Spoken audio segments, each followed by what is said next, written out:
तृष्णा के भेद, पांच भेद हैं। वीपी, आमज, क्षयज और उपसर्गज। वातिक, पैतिक, आमज, क्षयज और उपसर्गज। अब पहला सवाल ये बनता है कि कौन सा भेद नहीं होता तृष्णा का।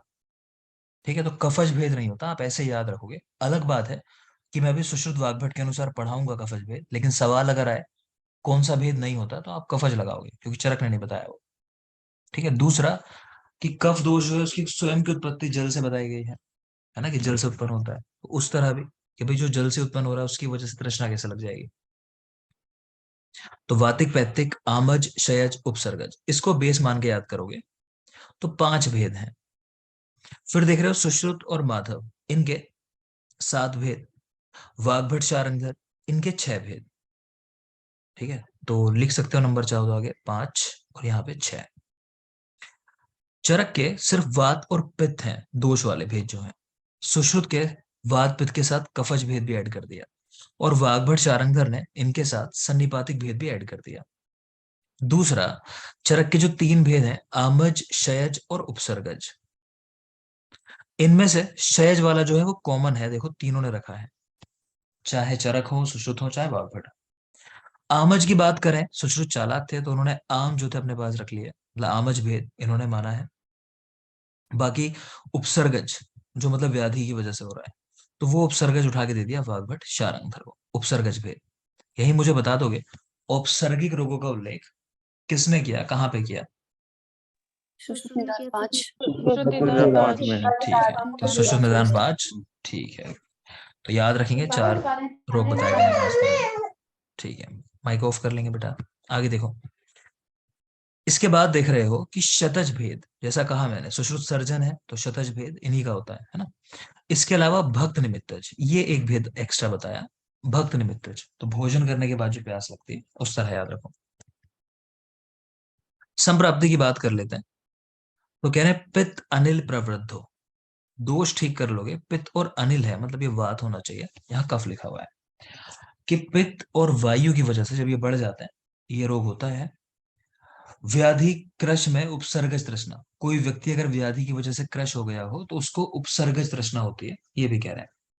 आगे चलिए, पूर्व रूप क्या है इस व्याधि का, तो मुक्षोष, और स्व लक्षण ये कह लो मेन कैरेक्टर जो है वो है सर्वदा अंबुकामित्व, कि व्यक्ति हमेशा प्यासा रहता है, उसको प्यास लग रही है हमेशा, तृष्णा रोग। तो पूर्व रूप है मुक्षोष और स्व लक्षण है सर्वदा अंबुकामित्व। लाघवम अपायो पुनः, कि ठीक होने की क्या पहचान है, जब लघुता हो जाए इसके कैरेक्टर्स में, तो प्यास कम लगने लगे तो मतलब ठीक होने लगा व्यक्ति, तो लाघवम अपायो पुनः। सामान्य लक्षण देखो, मुक्षोष, स्वर भेद, बाधिर, यहां तो कुछ भी खास नहीं है, लेकिन आप जानते हो कि पिपासा का वेग धारण करने पर क्या होता है, बाधिर बाधिर। बाधिर, श्रम, साध, है ना, वो सब पढ़ा है आपको मैंने, अच्छी बात है, वो याद रखोगे। वातिक तृष्णा, कैरेक्टर क्या मिल रहे हैं, निद्रा नाश। अब याद करो नानात्मज भेद जो पढ़ा है रोगों के, वहां बताया होगा निद्रा नाश ये वात दोष की वजह से होता है, और अल्प निद्रा पित्त दोष की वजह से होता पित्त है। दोष। अच्छी बात है ना, तो वही चीजें हैं, बस समझो रिवीजन चल रहा है हमारा। साथ में वातिक तृष्णा है भले ही, लेकिन यहाँ भी श्रोत अवरोध एक कंडीशन लिखी हुई है, श्रोत्सों का अवरोध हो जाना, लगता नहीं है जनरली वात में वर्ड आना चाहिए लेकिन आया है। पैतृक तृष्णा, तिक्त आस्यत्वम, शीर्षोदाह, शीत अभिनंदता और मूर्छा है। पैतृक और मुक्का टेस्ट कैसा हो रहा है, तिक्त मुक्का टेस्ट हो रहा है, बाकी नॉर्मल चीजें हैं, कुछ खास नहीं, रहने दोगे। आमज तृष्णा देखो, कफ का प्रसेक, दोष याद रखना, आमज तृष्णा के अंदर आम के साथ पित्त है ना, सिर्फ आम नहीं है, या कहीं कफ लगाने लगो, तो आमज तृष्णा कफ और पित्त के कारण उत्पन्न होती है, बिल्कुल ध्यान रखेंगे। नेक्स्ट है क्षयज तृष्णा, दीन स्वरहा प्रताम्यन, तो व्यक्ति की आवाज जो है वो दीन सुनाई देगी, प्रताम्यन दुख में होगा, कोई खास नहीं। औपसर्गिक तृष्णा, तो ज्वर में आदि व्याधियों के उपद्रव स्वरूप उत्पन्न होती है और शोष करने वाली होती है। आप मुझे दो सवालों के जवाब दोगे यहाँ। पहला, आचार्य वाग्भट ने जो 20 प्रकार के प्रमेय हैं उनको किन रोगों में रखा है, मूत्र मूत्र मूत्र अति प्रवृत्त अति जन मूत्र रोग। प्रवृत्ति जन्य रोग, है ना, ठीक है। और दूसरा, कौन सा ज्वर है जो शोषणाम प्राणनाशना कहा गया, प्रलेपक ज्वर। प्रलेपक। ठीक प्रलेपक है, ज्वर। और बेटा इन बातों को कितनी बार पूछो हर बार बोलना, है ना, हर बार माइंड में याद करना, आपको पता नहीं चलेगा कोई चीज कितने अच्छे से याद है और बाद में कब माइंड से निकल जाएगी। एग्जाम में सामने जब आएगा ना, बस इतना याद आएगा, कह रहे मुझे तो बड़े अच्छे से याद था। मैं हमेशा एक एग्जांपल देता हूँ कि बड़ी आसान सी बात थी कि पहले कौन से दांत साफ करने चाहिए, ऊपर के या नीचे के। और इसमें कोई बड़ी मुश्किल बात नहीं है, और मैं गलत करके आया था और मुझे हमेशा याद रहता था। ठीक है, तो कौन से दांत पहले साफ करते हैं? नीचे के। नीचे के। नीचे देखो के। अभी कोई ऊपर के भी बोला था आप में वैसे, है ना, कोई शुरू कर रहा था ऊपर रुक गया बोलता हुआ। ठीक है, तो ये चीज होती है, मैं बता रहा हूँ, बहुत आसान चीजें होती हैं, लेकिन आपने अगर रिवाइज नहीं किया तो वही चीजें गलत होती हैं एग्जाम में। तो हर बार बोला करो, जितनी बार पूछो, जरूरी चीजें हैं। तो कह रहे हैं बिना पित्त और वात के तृष्णा उत्पन्न नहीं होती। जैसे विसर्प में आपने देखा था कि बिना रक्त और पित्त के तृष्णा नहीं होती, उसी तरह बिना पित्त और वात के मतलब तृष्णा उत्पन्न नहीं होती, जैसे वहां विसर्प था। इसके अलावा अन्य तृष्णा है, मध्य तृष्णा है। उष्ण क्लांत व्यक्ति सहसा जल का सेवन ना करे, कि अगर गर्मी से आ रहे हो तो तुरंत एकदम से आते ही पानी नहीं पी लेना है। ये निदान भी बताया गया एक रोग का, उष्ण अभितप्ते। नेत्र रोग। अच्छी बात है, नेत्र रोगों में भी है और कुष्ठ में भी है, दोनों जगह आया है निदान ये। आगे है, तृष्णा में मधु मिलाकर इंद्र जल का सेवन करना है, कह रहे हैं अगर ऐसा हो तृष्णा लग रही हो। इंद्र जल के अभाव में कषाय अनुरस, लघु जल, तृण पंचमुसाधित जल, इसका भी प्रयोग कर सकते हो, देख लेना। स्त्री दुग्ध और ऊटनी दुग्ध की नस्से की बात आई है तृष्णा रोग में, स्त्री दुग्ध और ऊटनी दुग्ध का नस्सा। उदर रोगों में अगर मैं कहूं कि कौन सा शीर यूज करना चाहिए तो कौन सा लगाओगे? उष्ण का क्षीर। उष्ट्र का। और मूत्र ठीक दोनों। है, हाँ ठीक है, तो शीर में ऊटनी ही याद रखना है ना, ये मेन है। वातिक तृष्णा की चिकित्सा कह रहे हैं सहज कास के समान करनी चाहिए। वात पैत्तिक तृष्णा में जीवनीय गण साधित दुग्ध घृत इनका प्रयोग करना चाहिए। मृत्तिका संस्कारित शीतल जल का प्रयोग करना चाहिए। जबकि हमने कहा देखा है भ्रष्ट मृत्तिका किस महाकषाय में है? पुरेश विरजनी में। पूरे विरंजनी में। उरीश विरंजनी में। अच्छी बात है, ठीक है ना। तो यहाँ कह रहे हैं मृत्तिका संस्कारित शीतल जल का प्रयोग करना चाहिए। आमज तृष्णा में आम को नष्ट करने वाली चीजें, त्रिकटु तिक्त कषाय द्रव्यों का प्रयोग। और कफज वमन रोग की चिकित्सा कुछ खास नहीं है, मैं बस पढ़ाता जा रहा हूँ। बस आमज तृष्णा में दोष आपको बताए थे, उनको याद रखना क्या थे। आम आम प्लस और पित्त। आम और पित्त। प्लस ठीक है, पित्त। अच्छी बात है। नेक्स्ट है शैज तृष्णा। तो शैज काश के समान ही उत्पन्न होती है, शत क्षीण और शोष की चिकित्सा करनी चाहिए, कोई खास नहीं। शीतल जल से स्नान से उत्पन्न तृष्णा में, कि ठंडे पानी से स्नान करोगे ना तो प्यास लगने लगती है, कई बार होता है कि शावर लेके आओगे, मन करेगा प्यास लग रही है कुछ पीना है, तो वहां कह रहे हैं क्या प्रयोग करना है? गुड़ाम्बू। गुड़ाम्बू। शोथ की चिकित्सा में गुड़ अदरक और गुड़ नागर। शोथ की चिकित्सा में गुड़ अदरक और गुड़ नागर। वातिक स्वर भेद में गुड़ोदन। और सुश्रुत ने कास में कहा गुड़ोदक का प्रयोग। तो शीतल जल से स्नान किया, तृष्णा उत्पन्न हो रही है, प्रयोग करोगे गुड़ाम्बू, तो गुड़ अम्बू यानी जल, है ना। शोथ की चिकित्सा में गुड़ अदरक और गुड़ नागर, एक ही बात है, अदरक और नागर बेसिक सा डिफरेंस है। विपाक वाला, तो किसका विपाक कटु होता है, किसका मधुर होता है? अदरक और शुंठी में से। नागर का मधुर होता है, अदरक का कटु होता अदरक है। का कटु होगा और शुंठी का अच्छी मधुर। बात है, ठीक है, तो अदरक का कटु और नागर का यानी शुंठी का मधुर विपाक होता है, वो याद रखोगे। तो तृष्णा में गुड़ाम्बू, शोथ में गुड़ाद्रक और गुड़नागर। वातिक स्वर भेद गुड़ ओदन, ये देने हैं, तो गुड़ और ओदन है ना, गुड़ोदन वातिक स्वर भेद। और सुश्रुत ने कास में गुड़ोदक का प्रयोग बताया, कास गुड़ोदक। आगे देखेंगे, शीतल जल पीने योग्य, किस किस व्यक्ति को शीतल जल पीना चाहिए? तो जहां भी आपको पित्त जैसी कंडीशन लगे, तो तृष्णा, दाह, मूर्छा, भ्रम, क्लम, मदात्य, रक्त दोष और विष सेवन, सिर्फ रीडिंग, याद नहीं करना। आगे देखो, श्रत शीत जल का प्रयोग, यानी गर्म करके शीतल किए हुए जल का प्रयोग सन्निपातिक विकारों में।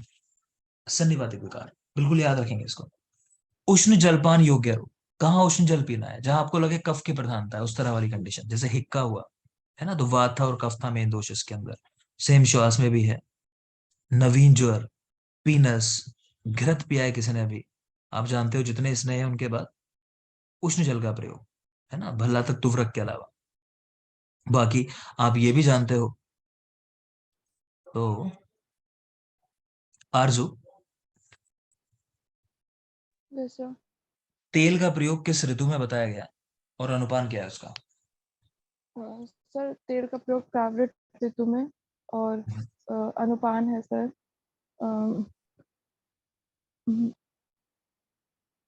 पेय, एक मिनट। यवागु, यूष, मंड, विलेपी, सर यूश यूष। ठीक है, यूश ठीक है ना, तो याद रखेंगे, वो सारी चीजें आप पढ़ चुके हो। बाकी कह रहे हैं पार्श्व गल रोग, तो यहाँ भी कफ की प्रधानता होगी।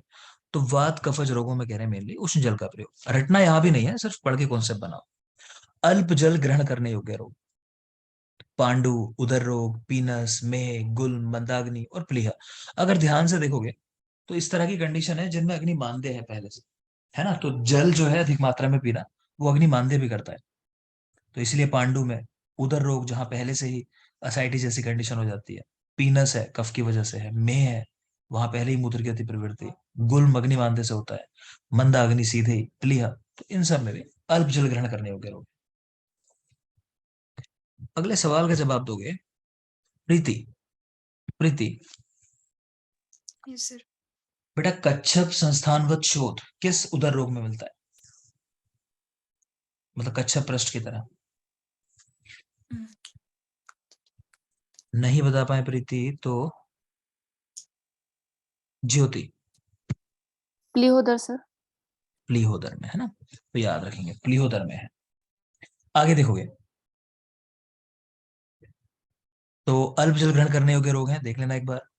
कुछ योग आए हैं, तो कुमुदेश्वर रस, रसेंद्र संग्रह ने बताया, बिल्कुल नहीं याद करना आपको। रसेंद्र आदि चूर्ण योग है योग रत्नाकर का, मैं नहीं कह रहा याद करो, सिर्फ रीडिंग लगा लिया करो चैप्टर के साथ। फिर वो सारी बातें यहाँ रिपीट हुई हैं। गुड़ाम्बू का प्रयोग स्निग्ध अन्न से उत्पन्न तृष्णा में, या शीतल जल से स्नान किया हो, तृष्णा लग रही हो, तो वो सारी बातें रिपीट हुई हैं। वातिक तृष्णा, शयचकास, ऊर्ध्ववात रोगनाशक चिकित्सा, कुछ अलग नहीं है, वो रिपीट कर दिया सारा। ठीक है, तो चैप्टर नंबर 22 यहाँ कंप्लीट हो जाता है। बेटा कल जो पढ़ेंगे चैप्टर नंबर 23 है, काफी जरूरी है। ठीक है, सुश्रुत कल्प जब हम पढ़ेंगे तो उस समय ये चैप्टर हमें बिल्कुल याद होना चाहिए। तो कल से हम ये चैप्टर स्टार्ट करेंगे, चैप्टर नंबर 23। अब थोड़े से और सवाल करता हूं मैं, ये पार्ट जरूरी है, जिसको पूछता जाऊं बस वही जवाब देना। Anjali, yes sir. सारे चैप्टर तैयार हैं चिकित्सा के? नहीं सर। कितने याद हैं वहीं से पूछूंगा मैं। नहीं हूँ सर, मैं कॉन्फिडेंट इनमें एक में भी। फिर कौन से पार्ट में कॉन्फिडेंट हो बताओ मुझे, जहां से सवाल कर लो। सूत्र स्थान हुआ, शारीर हुआ, कुछ भी जो तुमको लगे कि हाँ सर वहां से पूछ लो।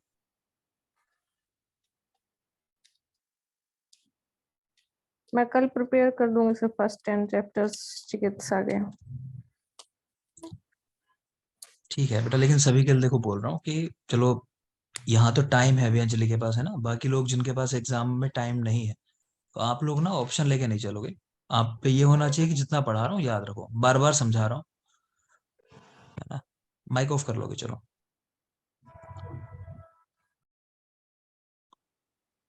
इशिका, इशिका,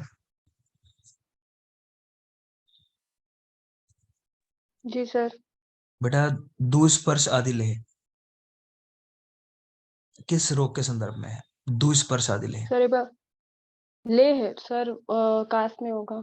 अच्छी बात है बेटा, है ना, बस यही चाहिए, काश में होगा, हम्म।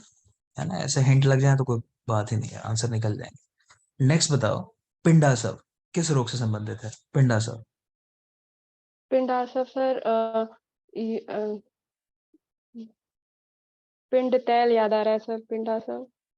पिंड तेल कहाँ है? सर वात्रक में। ठीक है, एक पिंड रस है, वो वाजीकरण में है। हाँ वो वाजीकरण अध्याय में है। एक पिंडासव है, आया कुछ ध्यान अभी नहीं आया? ग्रहणी। ग्रहणी, है ना। ठीक है ग्रहण। चलो, ग्रहणी में है। नेक्स्ट बताओगे, किस आचार्य ने साम निराम मल की परीक्षा दी है और कहाँ दी है? वाग्भट नहीं, परीक्षा जो है ये तो चरक ने गृहिणी में 15। ठीक है, ग्रहणी दोष चिकित्सा है। नेक्स्ट बताओगे, किस रोग का चिकित्सा सूत्र है? व्यत्यासान, मधुर अम्लानी, शीत उष्णानी, च योज्येत। फिर बोल रहा हूं मैं, व्यत्यासान, मधुर अम्लानी, शीत उष्णानी, च योज्येत किस रोग का चिकित्सा सूत्र है?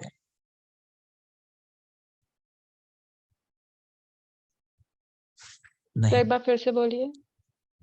बेटा, वर्ड पे ध्यान दो। व्यत्यासान, व्यत्यास शब्द है शुरू में, व्यत्यासान, व्यत्यास चिकित्सा। मधुर व्यत्यास अम्लानी, चिकित्सा सर, सर ये तो 5-6 रोगों में होता है व्यत्यास चिकित्सा, ये सर किस रोग गृहिणी की का है? है।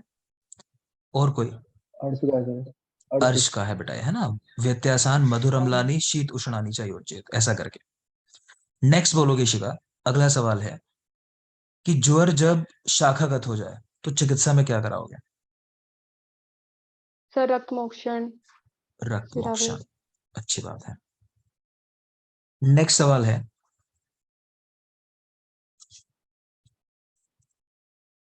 किस रोग के पूर्व रूप में ग्रहणी पांडु उदर रोग होना मिलता है?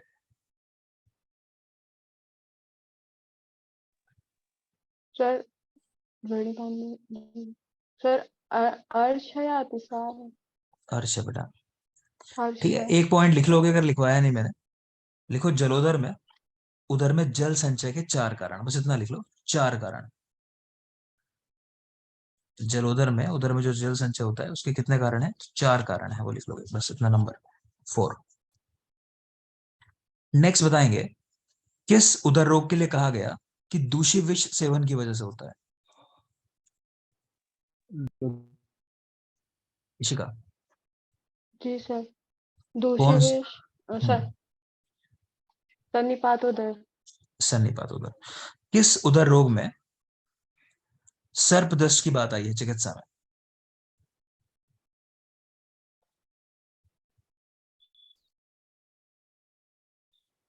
सर सर प्रदर्श, सर तो इस तरह फल खिलाया जाता है, सर्पदंश किया हुआ, इस तरह की बात आई है। और कोई? सर नहीं याद है। सर नीचे उधर और सन्निपात उधर, भाई ठीक है ना, तो सन्निपात उदर या नीचे उदर में ही आया है। ठीक है, चलो आगे जवाब देंगे। आरजू, जरा बोलो एक बार, देख लेते हैं पहले माइक सही काम कर रहा है नहीं, मतलब। Yes sir. ठीक है बेटा, बताओगे कंस हरितकी का रोग अधिकार? सर कैंसर की गुल्म रोग सर। गुल में देते हैं बेटा। गोमूत्र हरितकी कहाँ है बताओ? सर गौमूत्र हरित की अर्श रोग में। कोई क्लियर करो दोनों सवालों के जवाब, कौन बताएगा? गौमूत्र हरित की पांडु शोथ में और पांडु। पांडु में और देते हैं। कैंसर हरित की हाँ जी, शोथ में, शोथ और में। अम्लपित्त में बेबंद होने पर वही उपलब्ध। अच्छी बात है। ठीक है आरजू, सब गलत है आंसर। अच्छा ये बताओ, कंस हरितकी का नाम कंस हरितकी क्यों है? कैंसर हरित का नाम सर उसमें क्वाथ सर ठीक दे रहा 25 बेटा हरित जवाब। की होती है और नहीं बेटा, सब क्वाथ से आता हुआ रिलेटेड जवाब बोल क्यों गलत रहे कर हैं? रहे हो। इसमें जो द्रव्यों का क्वाथ है, यस नहीं, सर द्रव्यों का जो क्वाथ है उसकी मात्रा एक कंस है ना, एक कंस या एक आधा, यानी 4 प्रस्थ। आरजू याद नहीं है, कल बताओ मुझे कहाँ से कहाँ तक सुनाओगे आरजू? सर रिवीजन लेनी है जो पिछला रिवाइज नहीं किया है सर, साथ साथ ये हिक्का श्वास कास ये अभी रिवाइज किया है सर, ये मुझे हो रहा है, पिछला एक चलो बारी रिवाइज करना है सर। मुझे ये बता दो बस कि कल इतने चैप्टर सर मैं सुना दूंगी आपको, बताओ सर कितने 20 सुना दोगे? चैप्टर 20 चैप्टर, 1 चलो to ठीक है। 20 सर। आज नहीं पूछता मैं आपसे, कल सुनूंगा, है ना, 1 to 20। ठीक है, ओके सर। माइक ऑफ कर लीजिए। नेक्स्ट बताओगे, हेमा, यस सर। अपस्मार के कितने भेद बताए गए हैं? आपस में के 5। 5 हैं? सोच लो एक बार फिर। चार। कफस अगुंतस। ठीक है बेटा, 4 भेद हैं, चलो कोई बात नहीं, 4 भेद हैं। चार। ठीक है, नेक्स्ट बताओगे, कल्याणक घृत में कुल कितनी औषधियों का प्रयोग हुआ है? कल्याणक घृत 28। कितनी? 28। 28। मुझे पहले 25 सुनाई दिया, चलो अच्छी बात है कि शायद गलत ही सुनाई दिया गया हो मुझे। नेक्स्ट बोलोगे, शीर षटपल घृत रोगाधिकार? सर गुल्म। गुल, कौन सा गुल? सर वातिक गुल्म। नंदिनी, सही जवाब है हेमा का? कफज। कफज। कफज। कफज। अच्छा, एक सवाल का जवाब अभी गलत आ रहा था, गुल्म चिकित्सा में एक हरितकी बताई थी, तो कौन सी हरितकी है गुल्म में और कौन से गुल्म में देते हैं? दंती हरित की कफज गुल। ठीक है, दंती हरितकी कफज गुल्म, अच्छी बात है। नेक्स्ट बताओगे हेमा, यस सर। जो मिश्रक स्नेह है इसमें कौन सा तेल इस्तेमाल हुआ यस है? सर। मैंने शायद नहीं बताया एरंड हो। तेल। अच्छी बात है, जिनको नहीं पता बेटा लिख लेना, एरंड तेल का प्रयोग हुआ है। जो मिश्रक स्नेह है गुल में, ठीक है, वहां एरंड का तेल है। चलो इतना ही रखते हैं। तो जो लोग रह गए हैं तो आपसे कल मैं सवाल करूंगा, ठीक है। 8:45 का जो सेशन है वो होगा। मैंने कल भी उसको कराया था स्टार्ट, लेकिन आप लोग आए ही नहीं, संडे था शायद, मैसेज नहीं कन्वे हुआ है ना। 8:45 का रहेगा, तो सेशन को क्या करो, उसको वो होगा ही होगा। आप ही लोग को करना है, मैंने कहा मेरी वहाँ ज्यादा एफर्ट्स होते नहीं है, तो आप ही लोग को करना है, तो किया करो उसको बेटा। और जो सवाल फंसा करे उसे बता दिया करो।